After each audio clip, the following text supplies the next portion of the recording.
KTO Radio. L'image est rentrée dans les habitudes. Depuis 2022, c'est en fauteuil roulant que le pape François circule la plupart du temps. Le 24 décembre dernier, lors de l'ouverture de la porte sainte de la basilique Saint-Pierre au début de la messe de la nuit de Noël, un moment de flottement s'est fait sentir lorsque l'entourage du pape lui a préparé sa canne afin qu'il puisse se lever symboliquement pour franchir la porte. Mais le pape est finalement resté assis et a franchi le seuil de la porte sainte en fauteuil roulant. 2 jours plus tard, à la surprise générale, c'est un pape plus vigoureux qui a franchi la porte sainte de la prison de Rebibbia, en parvenant cette fois-ci à se lever et à faire quelques pas pour franchir cette porte chargée de symboles. Le thème de la libération des captifs associé au jubilé prend naturellement en prison un relief particulier et concret, et le pape a assumé cet effort physique pour souligner l'importance de cette démarche.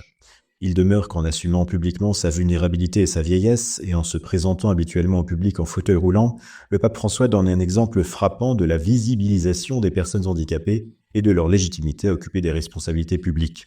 Cette question fut centrale aussi à la fin du pontificat de Jean-Paul II, un pape dynamique et sportif qui vécut un long chemin de croix physique et médiatique durant la dernière décennie de sa vie.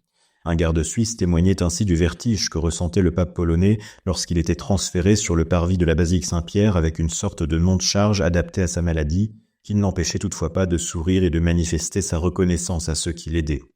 Mais au-delà de la santé des papes eux-mêmes se pose la question de l'accessibilité des personnes handicapées au Vatican.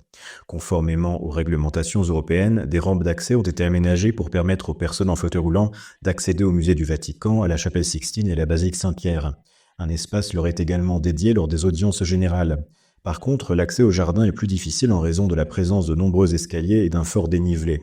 Mais ceux qui jusqu'en 2022 pouvaient apercevoir Benoît XVI circulant dans certaines allées des jardins à l'aide d'un fauteuil électrique pourraient y trouver une source d'inspiration pour rendre accessible à tous la visite de cette colline du Vatican qui constitue un havre de paix au milieu de la frénésie romaine.